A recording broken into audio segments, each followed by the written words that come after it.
He's probably just going to lock in Leon at the last second. Yeah. Okay. Trundle. That's fine too. Like that a lot. Trundle also very solid. You can, in fact, pillar people out of lanterns. And it is carrier, so that's probably going to happen. Keep your eye out for that, as he is a wizard when it comes to using the pressure that the Trundle has. Do really like the Gangplank here. It's not only a counter matchup, but I think it also works very nicely into basically everyone but Ezreal. Playing into the Ezreal specifically feels kind of bad, but the rest of TWon, very short range, meaning that the power that Cannon Barrage is going to provide you is also going to shore up some of the relatively lackluster engage options that you have. Also destroys Realm Warp. Yeah. Makes Realm Warp almost impossible to use as an engage tool. That makes sense. So let's see how it does go. Another look over of these compositions. Pureshik, last second, switching from a potential Lee Sin pick to this Nidalee. We'll see how it does go. Adds a little bit of poke there, adds a little bit of early pressure. It's once again the same bottom lane that was fine, I guess you could say, in game number 1, but wasn't enough to overcome Gumayusi and Keria. But this time around, it's an Ezreal Trundle instead of the Jinx Braum, which did very, very well. And I am wondering how much early action we are going to see in these games. Because looking at the compositions, there is a lot of damage available on both sides. But especially early on, relatively limited amounts of CC, right? Like before Kana gets his ultimate, or if he's not in Mega, his setup isn't great. Faker really on the side of T1 is the most consistent source of lockdown, and even his is conditional. Yep. And then if you look at DRX, it's a little bit better. You have Fresh. And I guess Graviton. So there is a lot of mobility. There is a lot of outplay potential, a lot of volatility with how these plays can go, depending on do the skill shots hit.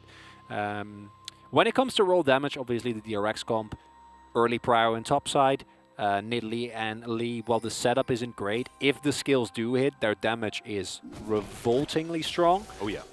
So DRX, a lot more to play for, I think, with this composition specifically, which should put them in a relatively more comfortable position. Whether that's going to be enough, considering our last game went, not sure. Yep, we'll see. Faker as well is taking Conqueror, so pretty confident as it sounds in that mid lane instead of taking the Phase Rush, which does add a lot of extra safety. Jet going to be taking Safeguard first to try and keep himself healthy, but it is going to be difficult into the Rise. That range advantage should be there for Faker. Having a look at the win rates here, Canna 3-3, Keria 2-0, and 1-0 here for the Ezreal out of Gumayusi. Haven't seen enough of it, as of course, when it comes to T1 Ezreal players, we probably look to Teddy more than Guma for that particular pick. Looking forward to seeing how Guma's going to go on his second Ezreal game. So far, theoretically, you could say that Guma's win rate's better. 100%. Got him. Can't say no to that. What are sample sizes? Yeah, I'm not a fan of them. You don't need them. Never been. Give me the lowest sample size possible. They make the most fun. You can draw a lot of fun conclusions if you just keep your sample size small enough. You just can't draw any correct conclusions. As long as you know that. I mean, you can. It's absolutely fine. It's it's probably by accident. Yeah. Hey, still right. Sometimes. Canna continuing to have a rough time. This is, of course, how things go. Nah versus Gangplank. Gangplank should just be having a great time, as we can see. Just, yeah. Shooting him in the face. Every possible opportunity. Bit of a shove here for DRX as they get closer and closer to the turret, as Owner is going to go for a little bit of an excursion. And now, Faker does have the control of the minion wave.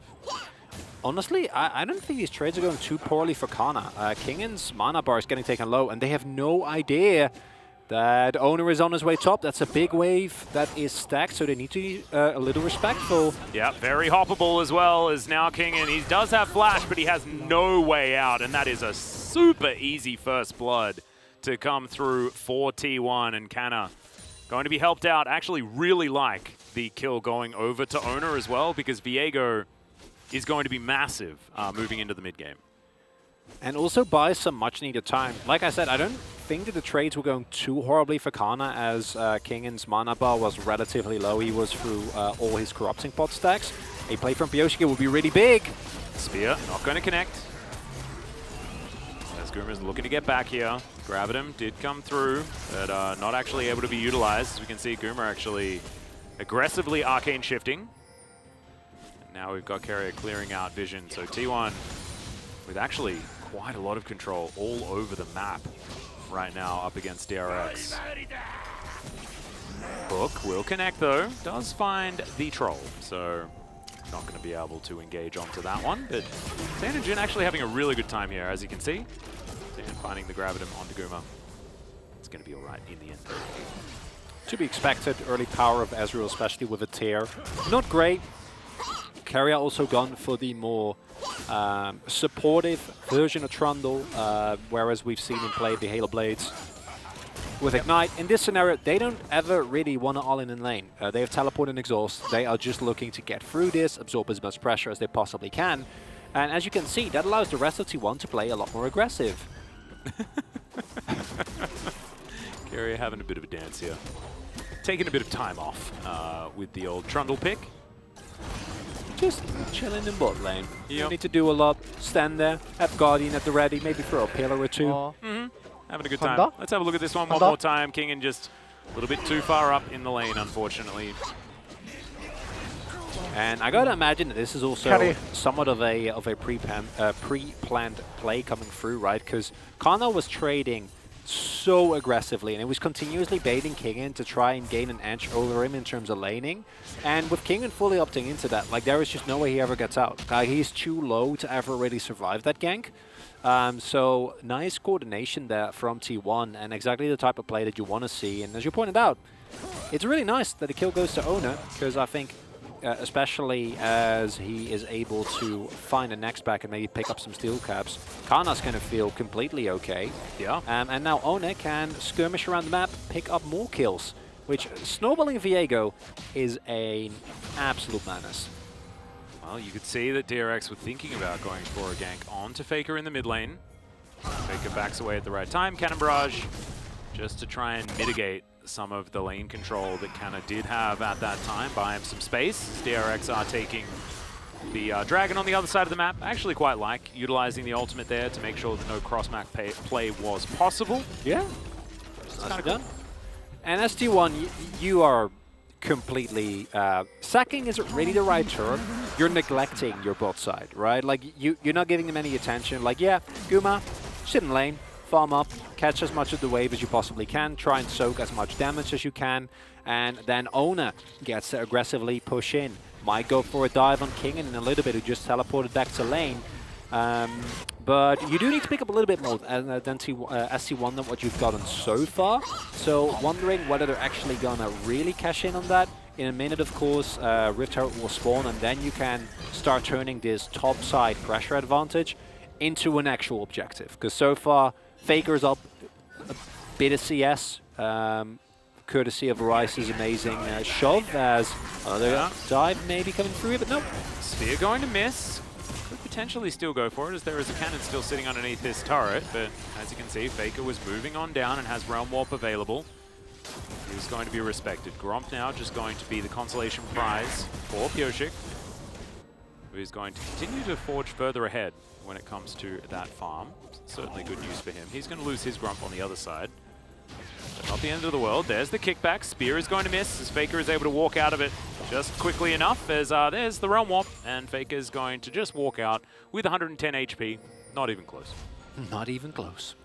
While that was happening, though, DRX showed their hand. Faker's teleport available, and I would not be surprised to see Owner clear his top side and then try and look for an aggressive play on this Herald, as it will be the first time that T1 can actually turn it into a substantial lead. Do see that with Pioshik taking Owner's blue side jungle as much as Owner has been, you know, oh, that's sad. Trying to take away the top side, but of course Nidalee a lot higher in terms of how fast she clears, so using that clear speed as well as possible, but this should still be a relatively comfortable Rift Herald here. I think DRX can contest, but I don't know if they're in the best position. Kana is losing Mega Nardo, and looks like T1, even with rotating carrier, doesn't actually want to go for it. Yeah, they do have a lot of vision around the area, so maybe actually wanting to fight, perhaps, as they will have very forward information about whether or not DRX are going to go for it. As you can see, carrier still sticking around. They wanted to shove this one through one more time as Ona makes his way back towards that pit area. As Jun's going to go in, looks for Gumayushi, who's going to flash that wall immediately, but Pyoshik just dives on in. That's the execution with the takedown, and the Ezreal is dead. Now T1 immediately diving towards Shelly. They should be able to take this as a response as Carrier throws down his trophy and just walks on out of there. The Carrier just wants to get to bot side, because that's a very important teleport, and this is where, yes, you don't have the heal, so you try to the gank, but with the teleport, at least you're able to keep alive your plates here, because DRX is just casually cruising towards a gold lead because this continuous pressure that they have been paying or have been finding on the bot side is so big. Comes down, grabbing him's fantastic. Cannon Barrage connects as well. Like you mentioned, absolutely no heal available as Jun tanks up the turret beautifully. Carrier now in so much trouble, and that is going to be another one for Pyoshik, and DRX now 3-1 in the kill score, close to 1.5k their lead. And if you can get the first order, that would be so big for DRX, right? It would get them in such a comfortable position. As T1, they know this is happening, right? Like they've opted into this, into having no control in the bot side jungle, but Gumayushi and Carrier don't really have the clear available. TWon and Jun are continuously using the pressure that they have. Call down Pyoshik, who's been involved in every single gank so far. Yeah, first couple of spears don't hit, as it will be TWon and Jun to pick up the first turret lot, so further solidifying their gold lead. Yeah, T1, they trade back, but they're still 1k gold behind the Drake. And this is looking like a great early look. DRX out-trading T1 in terms of cross-map impact. Yeah, absolutely. And this was with a Rift Herald as well for T1. Yeah. So unable to actually get any value for it. So phenomenal here for DRX in the early stage. The Aphelios Thresh maybe deserving a little bit more respect. You already mentioned how good Jun was on this Thresh, and they just comfortably grab this kill onto Gumayushi and continue it even after the teleport. Yeah, this should not be a shocker. This time, you can't miss a spear when there's a Gravitum ultimate, fortunately. So nice Moonlight Vigil there, and the Cannon Barrage just to make even more sure that both of them are very, very dead. And because of the continuous pressure that has been paid, TWon and Jun are able to reap the rewards. They already picked up a bunch of plates, which allowed them to even into a Rift Herald, pick up another lead, and now Faker and Kana are still ahead. But that is a monstrous gold lead on TWon. And into the T1 composition, I actually feel like this Aphelios is going to be able to have a ton of value. No, absolutely. Not exactly the most range here on T1 side. You've already illustrated. As Pyoshik looking to grab the second Drake here for DRX. Mountain or Ocean Soul available here. See which one it's going to be as of right now. See what we turn into. It's going to be Mountain Soul. Earth, Wind, and Fire, absolutely love it. As T1 looking for this inner turret, they do love getting these early inners.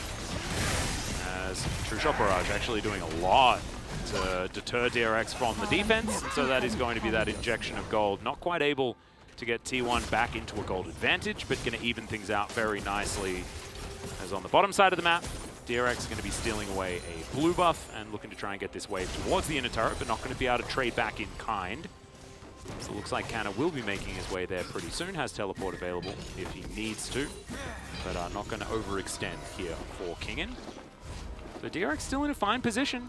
I think you're exactly right, illustrating that DRX probably pretty comfortable moving to a later stage of the game. We've already seen that Jun is very good at this Thresh. Kingen now has his Trinity Force completed as the Gangplank, and the value of the Cannon Barrage as well, like you said, going to be very, very powerful. So T1 do need to be very careful here. 1,000 gold behind. Of course, you know, Ryze can do a lot of damage. The Ezreal just always going to be relevant. Oh, of course. It is still. It's a game where if you take away the nameplates, I'd say DRX is in a splendid spot. Oh yeah. As Faker is gonna.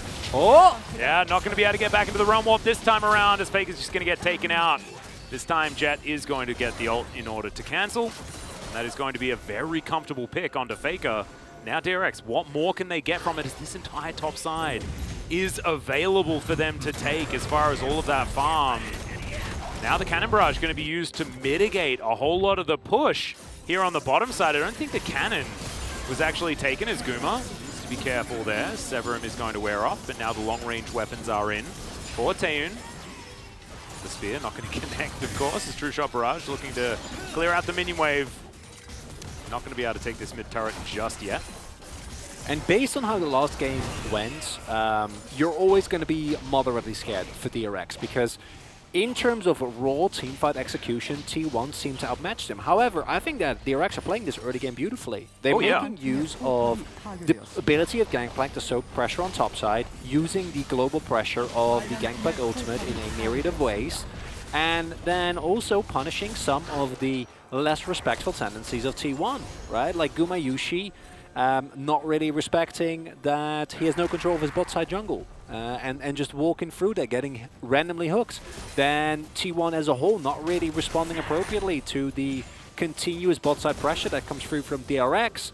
And if we get to a soul point here, the DRX comp, while a little bit clunky in terms of execution, can also have incredibly high highs. And you see here exactly how deadly Jet and Pyoshi can be in a 1v1, 2v2 scenario, right? Like, even if Owner would be there, if you just hunt it to zero someone, you're fine. And I was talking about how DRX was playing to get Day and June ahead. Now starting to think that that wasn't the plan at all. The only person that wanted to get ahead is that Nidalee that's up 40 farm, has 2 kills, a ton of plates, and 2 assists. Because Pyoshik has been doing so much work here early, the entirety of the team rotates continuously to get him ahead, and I like it. It's a good look. He's an absolute monster. Shirley going to be taken here by TWon, looking to complete their Shellfish collection for the entire series. This True Shot Barrage. That pillar. Going to do a fair bit of work as the steal comes through! Oh no! And now TWon looking to try and defend the eye to keep their turrets alive. Spear is going to miss as there is the pillar. That's a good Narbar for Canna. He has an opportunity of trying to go in, but now he doesn't, as the barrel and the spear are going to connect. There's Cannon Barrage as Jet's going to pick up the eye, looks for the Q, but does not find it. And DRX, that was highway robbery. That was beautiful. It's really nicely done. TWon, in an attempt to pick themselves up another objective, now going to lose their inner. Might very well lose, or at least get another charge. Don't want to get for that, though. Maybe a little bit too greedy, and I respect that, especially in 30 seconds. Drake is coming up, and TWon giving up the second Herald. It looks bad, it feels bad, but it doesn't substantially change the outcome of the match. However, giving up this next Drake is not something you can afford. No. If that happens, DRX are going to be at soul point, and we have seen being at soul point for a team, you just need one good play. Yeah, and then it all goes pear-shaped. Oh, 뭐야? What? What? Yep. 야, 이거 눈가를 먹어야 되는데? Get the eyeball, is what he said. They did get the eyeball. Indeed. As DRX now wanting to get themselves soul point. See if some of this poke can connect. Of course, DRX with a slight advantage in that regard. As Guma, let's see how many of these Mystic shots can actually land. Canna with a good Narbar right now, wanting to keep control of it, as now he's hit critical mass. TWon's going to take a bit of damage, and that is going to be TWon.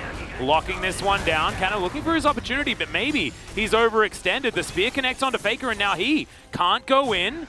DRX actually playing this so beautifully, waiting to land all of the poke as the Gnar is going to lock down Jet, who just overextends himself. Bit of a disaster there, unfortunately.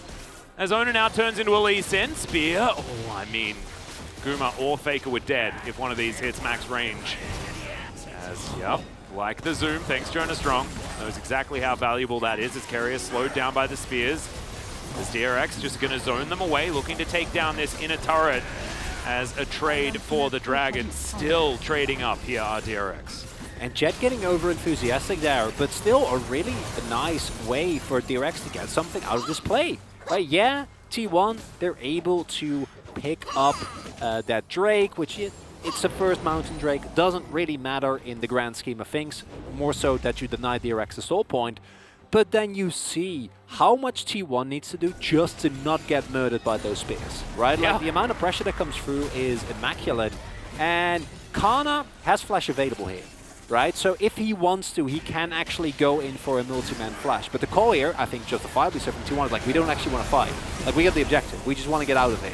Yeah. And then you see the splash damage combined with, we talked about these spears a lot, but it's also been Kingen's barrels, because even if the barrels don't do as much damage as the spears right now, they still slow everyone, making it so much easier to actually hit any form of follow-up poke. So it's just as T1, you see how much happy feeding is having to happen, and if one of those spears actually does hit, which down the line they might, they die. And then objectives all of a sudden might become available again. And if Kana... I mean, if Jet doesn't go in there as well, I mean, that was even more of a win. I agree. For DRX. But, I mean, Kana's always going to just knight you into the wall while you're coming towards him. So, yeah, a little bit of a whoopsie there from Jet, but you saw just how powerful the composition is for DRX if it's played right. Because that was all despite Jet. Yeah, right. Not cancelling his Q with a W jump back, which would have been great, actually. Would have liked to see that, but that would have been good. That didn't happen. So he just got blown up. Getting a little greedy for the play there, as Kingen presumably building... Ooh, I thought he was going to go for a Serpent's Fang, but let's see whether that's actually what he ends up building. As this is a really important spike now hit for Guma, who is going to get a lot more agency in this game. With that Moramana also finished and transformed, right? Because if you don't have that, Azrael is a happier, louder caster minion, and now he actually gets to play the video game. Indeed. Still can't get speared, and will not do as much damage, but... Also has no boots still. Yeah. So wanting to complete those so that he can at least sidestep some Horizon things. Focus is done. Oh, that spear very close. Oh no. I like the slightly offset backing position there from Carrier. Kudos. Yeah. I wonder how much it will do. I'd say like 75% of the health bar? Yeah, especially those Carrier. But he's got a null magic mantle. He'll be fine, surely. That's how it works. Well, got a bit of Baron setup happening here for DRX. And they have a lot of forward vision, as you can see, just pinging out the area. They do need to get their sweeping done a little bit better. Still, you know, a patch of floor that they really haven't gone over with the mop, as you can see. That ward still hanging out, giving a lot of information over to T1. Kana avoids the barrel, but doesn't keep his minions alive, of course. Maybe we need to make infomercials for sweepers, you know? Like, you can get this better sweeper, actually. Yeah. Just order now. And then you get a second sweeper for free. Ooh. Buy one, get one free, only if you call now. Exactly. And they also throw in something that you don't need but kind of want. Yeah. No, I like it. Taeyeon's going to take a lot of damage from that True Shot Barrage. Lands solely onto him. Kana, with his teleport available right now, it's Carrier. A little bit in no man's land. Walks into the spear, unfortunately. Now trying to get himself out of the way. Does put down his walkie-fasty ground. And he's going to be all right. Forgot the name of it at the time. Frozen Domain. Yeah. Domain expansion. It didn't used to be called Frozen Domain. What did it used to be called? I don't know. I only remember Pillar of Filth because I know you love it. I mean, that's what it still is if you play traditional. I know. Okay. You also always mention that. Yeah, good. Glad. It is important because I would forget it otherwise. Guaranteed. I've played League since like season 3, but I've forgotten a lot. I think I've actually forgotten more than I've learned about League of Legends now. After, what, 11 years? That does make sense. The game has gone through a lot of iterations, you know. There's often those moments where, especially if you're a returning player, like, wait, when was this mechanic removed? As the Drake just gets removed from the map by DRX, who are now at Mountain Soul Point. And T1 now looking to try and trade it for a potential Baron, but DRX might trade that for an inhibitor potentially, depending on what they want to do. But no, T1 aren't actually going to get over here and start it up, and Jet and Kingen are just going to take this in a turret. This was T1 doing not a whole lot, and DRX taking Soul Point and an inner turret. Yeah, the only thing that T1 got out of that is a little bit of Baron vision control, which now everyone has the back. So June is promptly going to, hopefully with some help, sweep that and take away anything that you actually did get out of the play. 2-item Spike now also hit by Jet, who's going to have a lot more survivability. Still, should avoid getting not into the wall, but outside of that, he should be fine. And T1's composition does run into some issues when they don't have map control and they're unable to find any flank whatsoever. Because when you look at actual ways to start a fight, it's very limited. Like, Kana with Flash, that's one, and then maybe a pillar. Yeah. And that is pretty much it. As you pointed out, you can't really go for any super aggressive Realm War plays because the AoE damage between Moonlight Vigil, Cannon Barrage, Barrels is disgusting. And trying to outpoke this composition from DRX is not an easy task. It's even harder when you've got Pyosik so fed as Yeah, well. it's insane. Really has changed the landscape of this game with how well Pyosik has played. Has really been the star of this team for a very, very long time. And really is demonstrating that level of power here in this one, as the trophy is going to deny TWon's re-entry into this lane. As T1 looking to try and get towards this outer turret, but it's going to be difficult. Wave being pulled. There's the Moonlight Vigil as Canna. Fadeaway jump shot to get away from Kingen, as the barrels are not going to connect. Jet, though, he's towards the top side of the map. Should be able to get this inner turret on the next minion wave as it does turn up. And T1 not able to get anything from where they are. It's really looking like T1's floundering this stage of the game. And after T1's recent form, I think we kind of drew the conclusion that the team as a whole had improved to the point where it wasn't really about ever playing from behind, because they were always ahead, right? Like, that sounds very obvious, but what I mean by that is that we haven't seen a T1 that looked like start of Summer T1, where this was basically the default game state, where they were like kind of pulled around the map, didn't really know what to do, didn't find any clear avenue, just gave up objective left and right without really getting anything on themselves. And that T1 we haven't seen because they've been winning every early game. But DRX finding, they got the scuttle. Only to give up health as health bar. So Yeah, that's a lot of damage onto Owner there. it is. Yeah, Pyosik is a terrifying Nidalee here.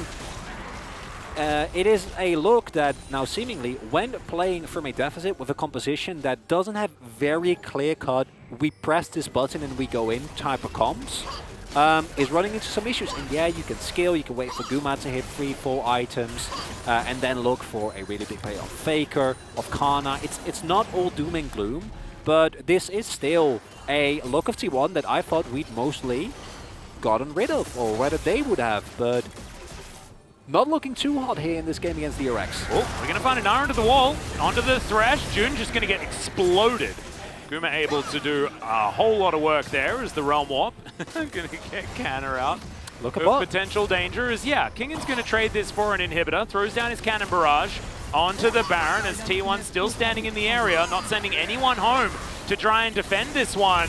Teleport's available for the Gangplank as DRX can try and fight this one. 4v5, they can try and employ Baron to help them out there as Jet possibly able to get in, gets the kickback onto Canna, who has the Mega Gnar, but it is going to be Owner that locks this one down. Now Jet's in trouble. Good wallop onto the Lee Sin as a lot of damage is being taken here from T1 as Faker, no flash available, avoids the spear as the Nexus turrets are being sieged. The empowered backs are going to get T1 to safety, and I guess my question is, was it worth it?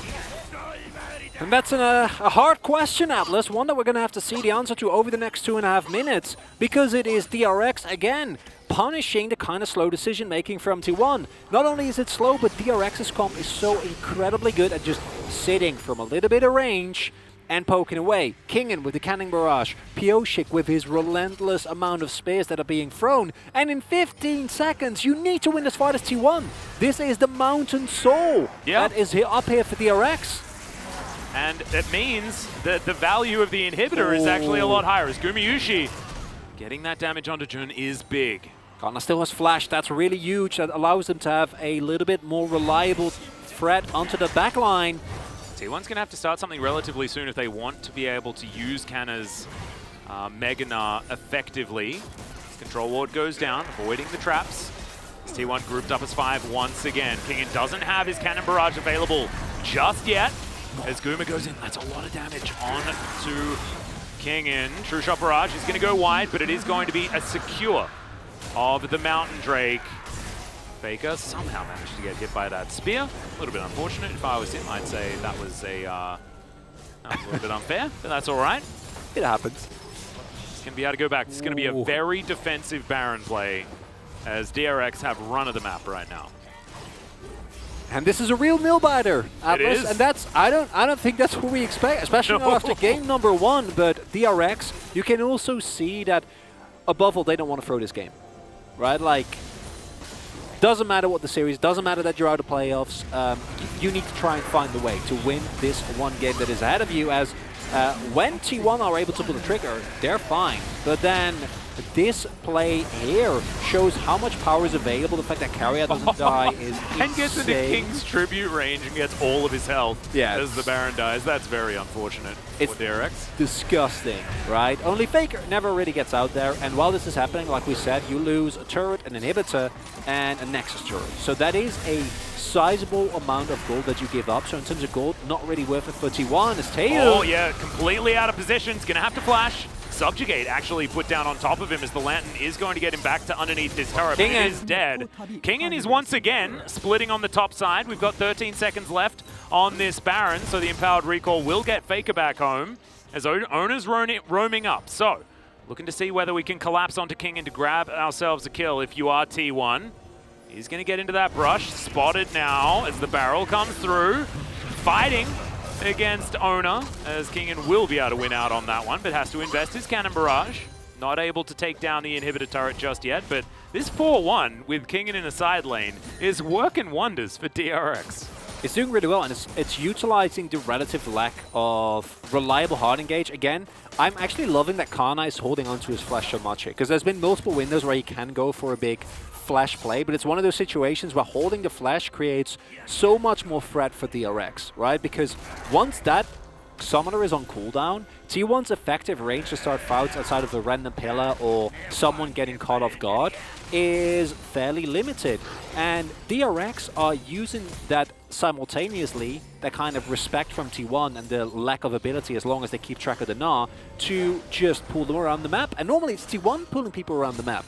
Yeah. So as at DRX, it is looking great. Kingen also finished Hysterics, went for the Collector second, so an incredible amount of both crit and burst available. And yeah, it's not about the gold, right? It's more about like the small executions. Does the spear hit? Do you find the barrel? Ooh, that was close to putting Jun on the wrong side of that trophy. Spear not connecting, but I just feel like it's going to be so important. If Pyosik can land those big spears, it's going to be massive. But trophy down, as well as the Mountain Rift Rock helping out here for T1. He'll has to be invested there by TayUn. So that is a big summoner now not available to him in the subsequent fight. Bigger is the lack of flash. Yeah. Yeah, and that is why I am 100% certain that as long as they keep Tropicana, they should feel relatively safe. Has a big job here. Actually getting onto that Philos and slamming into the wall is one way to win. However, and this is something that we've seen T1 do throughout this game repeatedly as well, is that... Oh, DRX, this is really cheeky. They're setting up to try and just run down the top lane. Yeah, I was waiting if for T1 it. are going to set up for the Dragon. Going to go through with it in the end. Do take a lot of vision, and what this does is it enables Kingen, right? Like, once the entire top side is filled with wards, it becomes a lot easier, and you can also look to use that to get yourself some Baron pressure. But already mentioned, outside of the flash, like Kumayushi's Ezreal is well and truly online. Oh, yes. And, oh, that's interesting. He had a Tiamat, but then... Sold it. Or I shouldn't undid that purchase. No, he had it actually while he was in lane before. Really? Yeah. Okay, wow. That is... Just straight up selling it once to get into the Frozen Heart. Okay. That's a good catch from you. Thought that he only had his base as TayUn. Is going to be Subjugate on cooldown, but Carrier uses it to keep himself alive. There's the dash on forward here from Canner, who's charging the Gnar in the meantime. Pyosik still hunting for spears. If that one had landed, would have been a lot of damage there onto the Gnar. That does finished. Oh, Guma. See, this is the problematic situation, and a Frozen Heart's not going to help you against these spears. Guma now wanting to get that health bar back up again. Spear, and every time you can see Jonas Strong zooming in. He knows. It is huge. So, T1, they are going to go towards the Drake. I love this. The evolution of T1. Giving away the Baron so they can deny the soul. As it's not normally what they would do. As, okay, let's see whether Owner is going to be able to pass the score test, and does so by waiting out the cannon barrage. I like that. Not taking any risks there. Yeah. If you lose that smite, that is... Whew, that's a tough sell, and Hey, now, some of the best junglers in the world have lost a smite to a cannon barrage. I mean, okay? we've seen some truly ludicrous things when it comes to steals. Now though, 2.5 minutes of torture for T1. Can you hold on? Can you dodge enough spears and clear the waves? Because once that moment passes, you might be looking towards the Soul. Soul is going to mitigate Pioshik to a certain extent. It's going to make your life a whole lot easier. But the siege from DRX is exquisite between the barrels and... They have to wait for cannon barrage before they can really threaten. Yeah. You can see that's still halfway off cooldown. It's going to be a little bit faster now that the Caulfield's Warhammer has been completed here by Kingen. Ooh. He's got a lot of damage available, does this Gangplank. As, man, we are once again getting into very late game territory. This next Drake fight, going to be absolutely huge. And I understand the fear from DRX because you feel like you are in relative control of this game, and you don't want to give that away. You definitely have still have a real shot, but simultaneously not utilizing this Baron buff at all, as has been the case thus far, does mean that you're still going to be, you're trying to shoving, you know, you're pushing the problem forward, but you're not actually dealing with it. Like at some point, you're going to have to commit. I'll do it tomorrow. They're still procrastinating. The deadline isn't there yet. Yeah. Well, Faker's going to get chunked for half of his health bar. Yeah, that's what barrels do now, I guess. As I believe that was a barrel, not a spear. It's hard to keep up with all of the poke availability. As Faker, yeah, he's going to get a bit of a zoom as he goes back and refills that health bar. He's got a death cap, though. This is a very scary rise. Still has his Void Staff to complete, but then he will be done. Full collection there in the inventory. Also, loving, want to highlight that buy that we see there from June, the Watchstone. Not a pick that we often get to see, as supports are working on very limited money, but really, really nice item on a lot of supports in later game scenarios. Allows you to get an additional ward on your or not your trinket, but your support item, and then also hold 2 control wards. And it gives you a bunch of nice stats, a little bit of everything, really. Yep, just means that if you've got 6 items, you can still put wards down, as Guma is going to Arcane Shift to get himself out of the way of the Cannon Barrage, but now it's just the immediate turn onto the Nidalee, and T1 will just blow up! There's members of TRX that are here, but there's just not enough, as now T1 are going to barrel down the mid lane, and Kingen invested the Cannon Barrage, but there was no one there. They weren't ready. I don't think they saw this immense amount of re-engage coming through, and now they might just look to end the game. Immediate flash out from Kingen, who gets caught by the trophy. T1 continuing to push forward. True Shot Barrage will land onto Jet. One cannon. Yeah, they're going to try and keep these minions alive as best they can. And remember, this is 37 minutes into the game. Teleport to keep the minion alive as Jet's going to go golden. Faker just going to stand in front of him. The kick is going to do not a whole lot as Faker tidies up the Lee Sin. And they're just falling like bowling pins. Guma just going to be Arcane shifting forward. Kingen going to be taken down. And DRX, they had all of the control. They were absolutely winning until their Nexus exploded before their eyes.